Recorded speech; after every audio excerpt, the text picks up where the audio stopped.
Well, welcome back to the Success Innovation podcast. Thank you so much to the audience for joining us. Today I have a special guest, and his name is Miguel Aldrete. Welcome to the podcast here, Miguel. No, thank you so much for having me. It's a pleasure. Sure. Yeah, great. Thank you for making time for this meeting. I know that you're relatively young. You're 19 years old? 19, correct. And you go to San Diego State. Yes. Graduated from Olympian High School right here in Chula Vista. Yep. Can you tell us a little bit about your childhood, if you don't mind? Yeah, absolutely. Well, my childhood, other than, the everyday things that kids do, right? I played soccer a lot. As a kid, I played soccer in high school as well.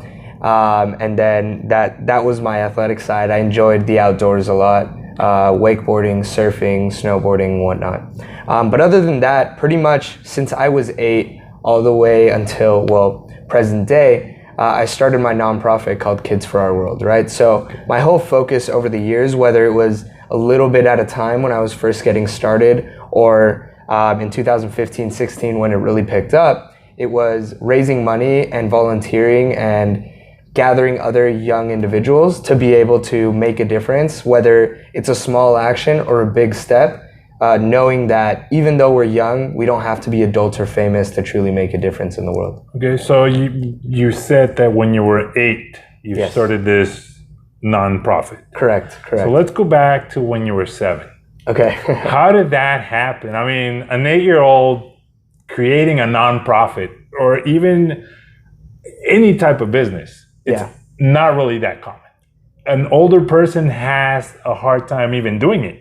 Right. How did you get into it? Did you have support from your parents? How did you come up with the idea? Yeah, so the biggest thing was always seeing the example of my parents. My parents and I always volunteered in Mexico, particularly at orphanages and specifically a hospital with cancer patients, right? So from a young age, ever since I was 5, 6 years old, we'd go down maybe once a month and I'd play with the kids, even though, they were struggling, right? For me, I'd be able to leave my little mark, right? Whether it was taking bags of clothes or just simply reading a book with them. So that idea of service is something that even my grandparents instilled in my parents and something my parents instilled in me. So knowing that it was possible to give back was something I saw from a very young age through example, right? Then when I was 6 years old, I was learning about habitats in one of my first grade classrooms. And elementary school. Exactly. Right. Yeah, they do the habitat project, desert, ocean, forest. Oh yeah. Exactly. So when we were learning about the rainforest, my teacher taught us about deforestation. Okay. Right? And at the time, that was like a big vocabulary word. I didn't know what it meant. But I started looking into it because I loved watching Animal Planet and specifically Steve Irwin, the crocodile hunter. Right. Yes, right? of course, yes. So that was my childhood hero and I loved animals, but I realized deforestation was causing animals to go extinct. And that was when I was 6 years old. So knowing that my dad and mom were helping a certain cause, right? It was really easy for me to go to them and say, hey, I need you to help me stop deforestation. Now, I was, ignorant to the magnitude of the problem at the time. Right. So I started off making money the only way I knew how, which was recycling cans and bottles. So let me stop you right there. Mm-hmm. You're a young kid. You go to your parents. Help me stop deforestation. Yeah. Your parents look at you saying, well, you know what that means? Do you know what deforestation even means? Right. And you tell them, yes, I learned it in school. Right. What was their thought process? Have you ever asked them what their thought process was at that point? I still wonder. I'm sure they were like a little skeptical. Like, how is this 6-year-old going to help such a big cause, right? But they never expressed that concern to me, right? They always expressed full support on whatever I wanted to do. Great. So in my eyes, they said, okay, let's go for it. In fact, I remember from the first dollar I ever made, it was split into 3. So my dad gave me 3 soda bottles, right? Okay. And asked me to decorate each one. One with school supplies, pictures of school supplies. One with pictures of toys. And one with pictures of helping others, right? Okay. So the whole idea was if you invest in yourself, which was the school supplies, the education. Right. If you give back to others, right? That was the second soda bottle. You'll always have money for yourself left over, right? So and they taught me every dollar I never had an allowance. So the first way I made money was starting to recycle, right? Every time it was my job to take out the trash and sort the recyclables, and then once a month go and take them to recycle, which was so the recyclables were yours to profit off of. My source of income, my first business, right?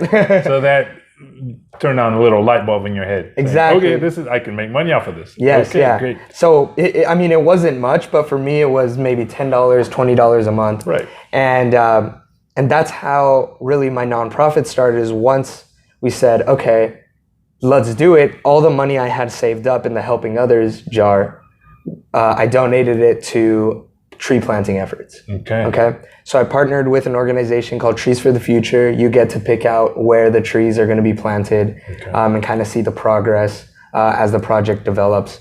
So I called the CEO of that nonprofit, told him what I wanted to do. Obviously, he was thrilled. It was a little kid wanting to, even though it wasn't much, right? And they'd send me a certificate with, you've planted 50 trees or 100 trees. Great. So for me, that was the inspiration to keep on going. Now, it grew, so that was at 6 years old to about 8 years old, right? And it grew from me recycling myself to telling my aunts and uncles to save their recyclables. So once a month, my dad would drive me around on a Saturday and go pick up everyone's recyclables from my aunts, my uncles, my grandparents.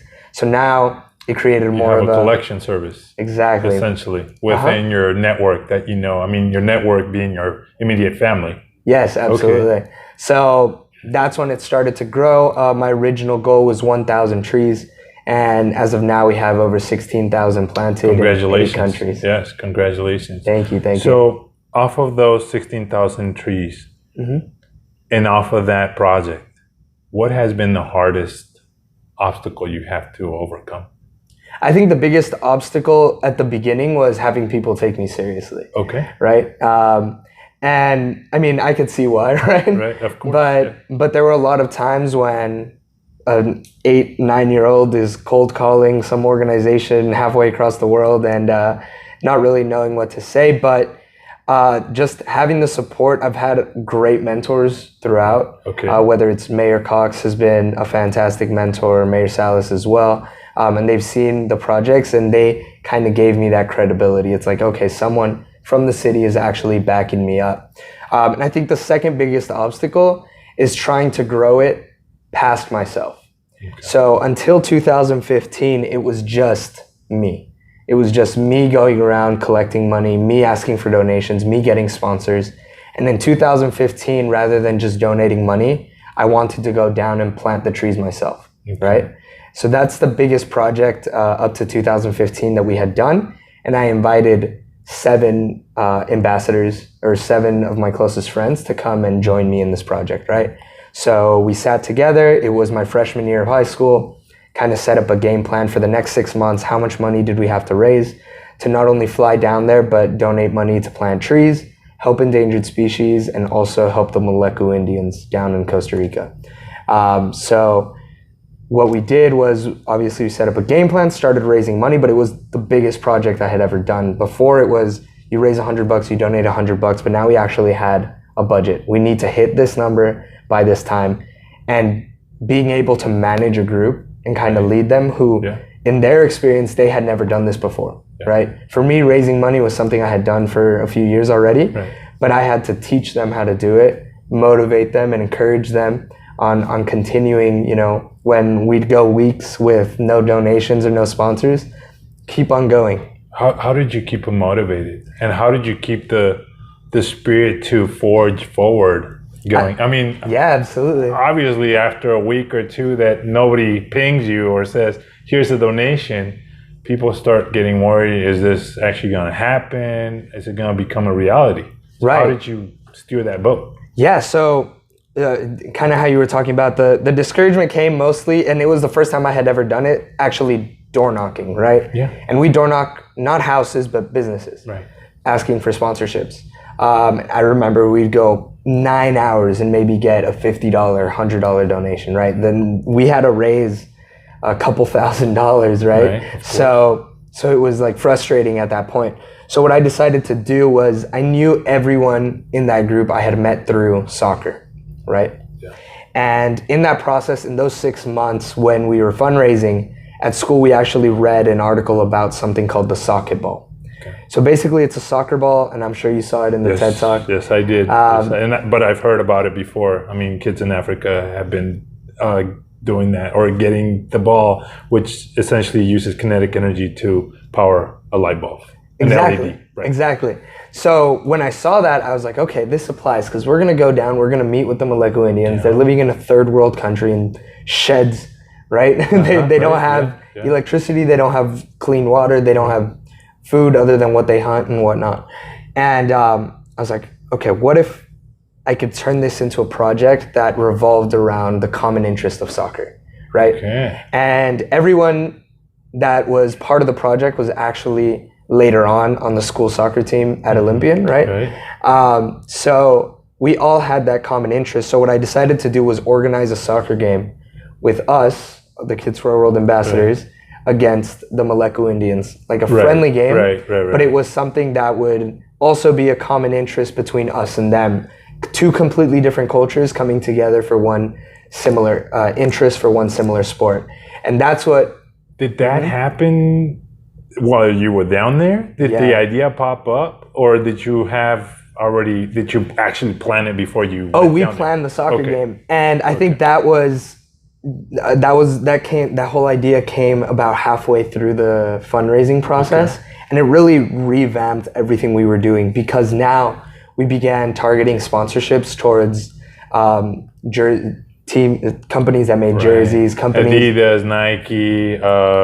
We didn't get that big of sponsors, but that idea, right? Okay. So we went to a few soccer conferences and expos, had a booth there, got soccer goals donated, balls donated, jerseys donated. So it became really a movement that revolved around, teenagers that love to play soccer and are giving back to the community, right? And that was a cool little twist that was completely different from just planting trees, even though we did plant the trees down there. But it was, bringing that common interest, and that is what I love to share. So that aspect led to your ultimate goal. Yes. Getting funding to go plant trees and to be able to help the Amazon. Absolutely, absolutely. And that's what I love to share, whether... Everyone has an interest, right? Or something that they're passionate about. Right. How can they use that interest or passion to truly make a difference? Okay. That's what I'm talking about in my most recent book. That's what I'm talking about when, for example, my little brother who just started his nonprofit, he loves to run. He's very athletic, very different from myself. I hate running, right? But he started running triathlons, and he would run triathlons. So when you say your little brother, how old is he? He's 14 years old. So he's 14. Okay, all right. So you brought a copy of your book. Absolutely, Can you show us the copy of the book? So this is the most recent book titled Change the World. Can you put it a little closer? Great. Awesome. So it's on Amazon, and it says, Change the World, find your passion, and use it to help others. So I took several steps and processes and extracted them from things that I have done, whether it was starting my nonprofit, whether it was that specific project in Central America, whether it was my brother's nonprofit or another friend I know who has a nonprofit, right? And we all have different interests, we all have different passions, but what are the similar things we did to get to the end goal? Even though we're raising money for completely different causes, we did very similar things to get there. So that's what I want to share and hopefully inspire other youth so they can see the steps and actually have actionable steps where, hey, they have this interest, for example, soccer or some other sport or drawing or whatever, and how can they use that to leave their little mark or their little nugget. Okay, so I'm going to go back. You mentioned mentors. Mm-hmm. How did you find mentors, and how did you get involved with Cheryl Cox and Mari Salas? Obviously, as a young person, you're not really taught in school how to look for mentors. So how did you figure this out? I think the first mentor, actually when I met Mayor Cox, and she was one of my first mentors, was after I wrote my first book titled The Glowing Mask in Hawaii. And well, my first The Glowing Mask in Hawaii? Yes. Okay. Yeah. All right. So it's a children's book, and the reason I wrote it is because I was struggling in reading and writing. So it was kind of a milestone that I overcame that obstacle. Okay. But my original mentor, more than anyone, was my dad. Okay. Right? Great. So let's just start there, right? My dad just teaching by experience, teaching by example, and just showing, like I said, he helps cancer patients in Mexico, and just growing up watching that example, knowing that I could make a difference was the biggest thing, right? And never saying no to any of my goals, right? Whether it was, I want to write a book, I think most parents would be like, okay, like figure it out, go ahead, do it. But when I said I want to write a book, he would spend hours on end at night trying to figure out, okay, how can we take his writings and actually publish it, right? So it was my dad that really pushed everything, and of course my mom's support as well. But once that first book was published, there's a lot of things that other people in different expertise can pitch in, right? So I remember I used that first book as a fundraiser to help start an organic garden at my elementary school. Okay. I was 10 years old at the time, and that was the first public speech I ever gave, right? At 10 years old. That was through the TEDx, right? Or that wasn't, it was just a regular speech contest at an elementary? That was before the speech contest. Okay. So that was just a speech I gave at the inauguration of our organic garden at our school. Okay, mm-hmm. Understood. And there were a lot of city officials there, and Mayor Cox saw me speak. And after, she came up to me and said, no, congratulations, your book is awesome. She bought a book, we took a picture. She's one of the first people I gave it to. And from there, she had so many connections. So it came down to, what do you want to do? Right. And this is the person you need to talk to. What do you want? She was able to open a lot of doors. A lot of doors at the very beginning. So the actual dream became more of a reality and more tangible and achievable because you made a connection. Yeah, and it was something unexpected. And again, a lot of people, I like going back to just take that first step, right? Recycle that first can. Right. Because once you do that, the end goal might seem that there's not a clear path there. Right. But if I would have never recycled thinking, oh, it's an impossible goal to reach, raising $10 a month, right?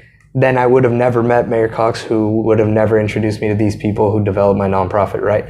So it was taking that first step, and everything just snowballed from there. Okay. It was taking that first step, and people saw what I was doing and decided to pitch in, whether it was with resources, with donations, with connections, with mentorship, with advice, whatever they had to offer. They saw someone young, someone driven, someone with a vision and a goal beyond themselves, and they wanted to support in any way they could. Okay. And I think that just taking that first step was key.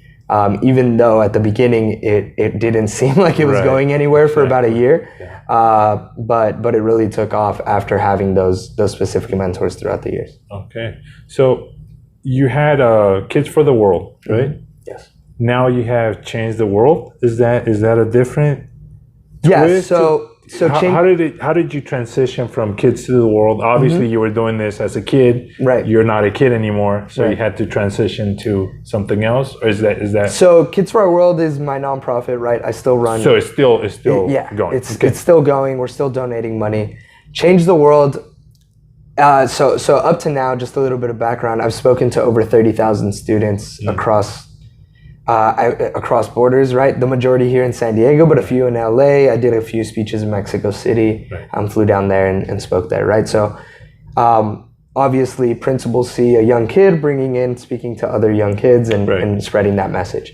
But every time I would go and speak, my dad would shoot me a text that would say CTW, which meant Change the World, right? Interesting. So whether it was a speech, whether it was me going for a fundraising event or something like that, it was that little word of encouragement from my original mentor, and knowing someone was believing in me and rooting for me, that really inspired me to keep going. So when I was writing this third book, and a lot of times I would speak, kind of get the kids excited, they'd get all rallied up, and then 2 days later they'd forget about it. Oh, obviously, right. Right? So I wanted another way to have that continuation, to have that spark that they had while I was speaking, actually have some steps they can take after that, which is why I decided to write this book. And it took well over a year in just trying to brainstorm these ideas and when I'm in the moment at a fundraising event, when I'm in the moment doing a speech, I don't think about the steps I'm taking. I'm just going, You're just what's going next? with it. What's next, right? So it took a lot of reflection on, okay, what are the steps I actually took to get there, right? And I had never thought about it. Or you've never actually sat down and written down. Exactly. Right. You can replicate it because it became a habit. Yes. Yes. Okay. So what I decided to do once the book was almost written, I thought, okay, when I was thinking of the title, I thought back on those texts I would receive from my dad. Right. Change the world, right? So that's why I decided to name the book Change the World and really create a movement around that, right? So before Kids for Our World was tree planting. Right. Everything was environmental efforts, tree planting, etc. This Change the World movement is more on inspiring other people. So far we've planted 16,000 trees, right? And I was thinking, okay, in the school district, there's 39,000 students, right? And I know I heard a quote, if you want to go fast, go alone. If you want to go far, go together, right? Yeah. So if I could inspire more students to leave their mark, I could have a much bigger impact than trying to do it myself or with a few volunteers. Exactly. Right? And leave their mark in whatever they're passionate about, right? Just give them a tool or an avenue or a way or an inspiration for them to leave their mark. And that's what the Change the World movement is really inspiring youth and giving them actionable steps that they can take to leave their mark, rather than strictly planting trees, right? So they're two different things, and I'm planting 10 trees for every book sold. Oh no! Wow. So I'm still funding my nonprofit through these speeches and book sales. Okay. But at the same time, it's more of a movement and inspiration rather than an actual, nonprofit, right? So two different things, but still like kind of connect and intertwine in a way. Okay, so currently you're also a full-time student at San Diego State. Yes. How is that going for you? And what is your goal? Your second year? Yes. Yes. Second year. So just finished my first year. I will admit, first year was a little rough, trying to get accustomed to everything. And with all of these projects, I found myself having more free time in actual class, right? So you spend less time in class. And I was used to, in high school, having that structure. You go to school at this time, you do homework from this time to this time. But in college, it was, you go to class maybe once or twice a week for every specific class. So you end up going every day, but less time, right? And there's not as much homework. It's on your own to study.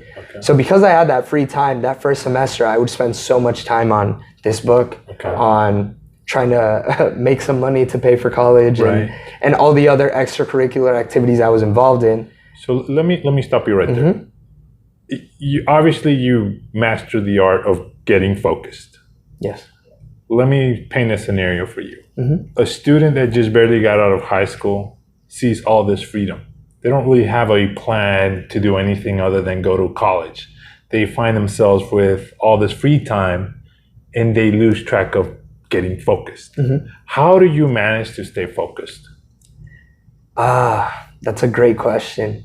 For me personally, I like to listen to music. Okay.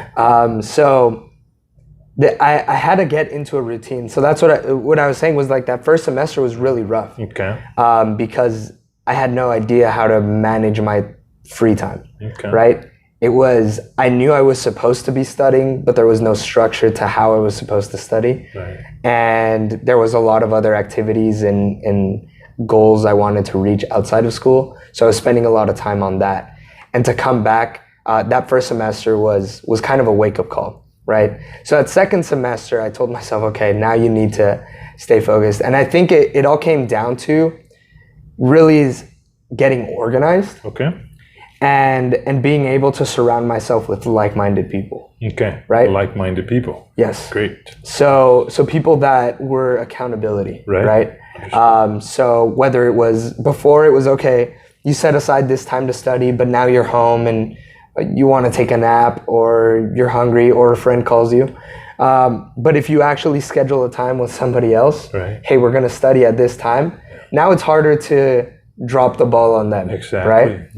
They have to hold you accountable. Exactly. And you yourself hold yourself accountable because you schedule that time to do something with a group of individuals that are trying to achieve a goal for that meeting purpose. Exactly, Yeah, exactly. okay. So that was the biggest difference between my first semester and second semester, is actually meeting more people that had that common goal, whether it was the grades or certain clubs or organizations that I joined, Okay. right? And setting aside that time, and now you're held accountable. So before, first semester was study from, for example, 6 to 8, Okay. right? Yeah. And a friend would call me at 5:30, want to go to the pool. Oh, okay, I have time. I'll go do it. I can Right. study later, right? Right. But now it was study from 6 to 8. 3 people are waiting for you at the library. Right. You can't just not show up, Exactly. right? Right. And that was the biggest difference second semester. And now going into this year, I think I got my feet wet, got kind of settled in, and know what the expectations are from the professors, and know, okay, this is a great way to keep myself accountable and keep myself organized and moving forward. Do you go to professor office hours? Do you follow through with that, or? Yes. Okay. Well, it mainly in the subjects I'm struggling in, right? Okay. There's some subjects that for me come naturally. Obviously for our audience that's listening here, I think is very important what you said. Getting together with like-minded people, being accountable, Yes. but also studying wise. When you're struggling in a class, how do you manage that? There's a lot of resources on campus for that, Mm-hmm. whether it's tutors, right? Whether it's those office hours and going with professors. There's a lot of online resources, friends in your classes. But I think the biggest thing is just asking for help, right? Mm-hmm. And a lot of people are afraid to admit they need that help. Exactly, right. Yeah. So because they don't want to be viewed as, I'm not good enough for this class. I'm not good enough to be in college.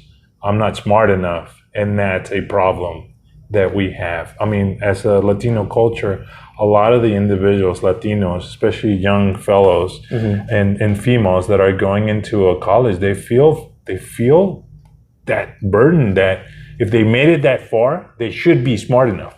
Right. But they don't understand that if they're going there, it's because they have to learn some new material. If you don't know it, it's okay. That's why you're there. Mm-hmm. So go seek out the help. Yeah, absolutely. And I think that's one of the biggest things in not only relating to school, to everything, is I've had nothing that I've done alone, right? Mm-hmm. And everything so has can been, you repeat that again? Yeah. So nothing that I've done alone, whether it was writing my book. I had a lot of editors because writing is my weakest subject. So we're here alone, but all of the success you've achieved, you haven't achieved it by yourself. Correct. Okay. So the idea and the initiative is mine, yes, right? Understood. But knowing to reach out to partners, reach out to mentors, reach out to people that can help you, or acknowledging your weak points. Yes. And you don't always have to be good at everything, if that makes sense, right? Yes, it does. To me, it does. Yes. Okay, perfect. So there's a lot of weaknesses, and for me, I always talk about two things. It's either weakness elimination or weakness delegation, right? Okay. So just to give two examples, writing was one of my biggest struggles, but I knew I had to overcome writing, right? There was no way that I could go the rest of my academic career without writing again. Right? Yes. But there were a lot of times, like, for example, art, right? The cover of my book, my website, and things like that, where there's other people that are really good at that. Right. And do I necessarily have to know how to make a website? Right. No, right? So let me just recap what you just said. Weakness elimination, weakness delegation. So weakness elimination, you mean you put the hard work in to go ahead and get better at writing. Yes. You put the hours, the effort to go ahead and do it. The delegation portion is, like you said, the work art, the website, you delegate it or gave it to somebody else so that they could actually do it. Who actually has that strength. Exactly. Right? Who actually had that expertise to go ahead and do a better job. Right. Not that you didn't want to do it, but you didn't feel the passion to go ahead and pursue it. Right, and there's a lot of times, right? So I guess whenever there's some obstacle or something that you're not good at, whether it's a subject in school, whether it's some specific task, I always think, do I have to be the one that does it? Is this something that if I don't overcome it, will it affect me in the future? And 90% of the time, it's not, right? It won't affect me in the future. Right. I don't have to be good at everything. I have to be good at what I'm good at and know when it's a good time to ask for help from other people. Good advice. So now I'm going to ask you a fun question. If you had a superpower, what would it be? Probably being in multiple places at the same time. Really? Okay. Yeah. All right. Why did you choose that? I think lately with the past year, I've just had so many different activities in, like I mentioned, it's going to school and then rush over to here, rush over to this meeting, rush over to this club or organization or this commitment. And it's great being involved in so many things, but I'd say once every few weeks I do burn out. Okay. All right. I get tired. Okay. Yeah. Okay. So if I did have a superpower, that I could pick any superpowers, just if I could be in all those places at the same time, right, and maybe cover more and get more done. Yeah. That would be cool. Awesome. That would be awesome. Yeah. All right. I think a few years ago, if you would have asked me, it would have been something completely different, like flying or something like that, right? But now you see that being in multiple places would definitely that would be very useful in what I'm doing on a daily basis, right? Cool. All right. Thank you. One other question: if you could go back, I mean, obviously you're 19 at this point. If you could go back 10 years or 11 years to the 8-year-old boy, what would you say to him? I'd say you've got it figured out, right? Okay. Because there's a lot of times when things don't work out for you in the moment, and you stress out and think, okay, everything is going wrong, right? And there's been a lot of, I'm studying business right now, so I've started a lot of companies that have completely failed, right? And in the moment, it's one of the worst feelings. So how many companies, more or less, have you started that completely failed? This is important for our viewers so that they at least know that you haven't just focused on one that succeeded, and that's the one that you're actually started, and that's the sole company that you've And I think that's the biggest thing with like my entrepreneurial mind is that every day, or I have a new idea, right? Right. Every day I have, okay, I want to start this, like, I started an app, right? Didn't really go anywhere, right? I started a clothing line when I was in middle school, didn't really go anywhere.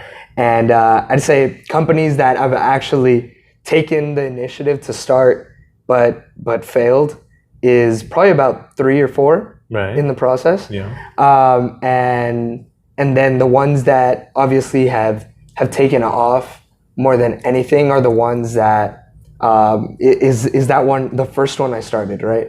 Because it wasn't that end goal. I wasn't